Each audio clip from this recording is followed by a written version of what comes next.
onlayn kurs qildim. Ha, voy, ozdirish bo'yicha nima degani u? Sog'lom, umuman kravatdan turmasingizdan sizni ozdiramiz degan. Sen menga shuni reklama qilib berishing kerak, storieslaringga qo'yib. Voy o'rtoqsan, oshqozoningni oldirib ozding-ku. Sekinroq gapir. Auditoriyam bilmaydi-yu shuni. Qara.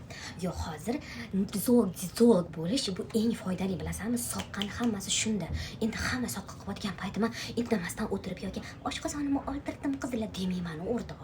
Vaziyatdan to'g'ri foydalanish bu marketing. Kechirib qo'yasan degan. Onlayn o'qidimmi? O'sha mashhur Savsatayeva nutritsiolog, dietologni kursida o'qidim. 499 mingga olganman kursini. O'shda hammasini o'rgat. Voy, qolaversa hozir ChatGPT bor. Hamma narsani ChatGPTdan yozib, Telegram yopiq kanalga joylashtirib qo'yganman. 49999 so'mga urib sotaman. O'sha semiz xotinlar bor, hammasi ozorlikda o'zi xohlasa bo'ldi. Ular nafsini tiya olmaydi-da. Odam yeyotgan-ichayotganini nazorat qilish kerak. Unga mehnat qiladi. Sen ham nafsingni tiya olmading. Menda umuman boshqa narsa bo'lgan. Yo'q, men dieta qilsam o'zim emasdim. Menda gormonlar o'ynagan. Garmonlar zboy berib yubordi. Dieta уже ishlamasdi menda, da.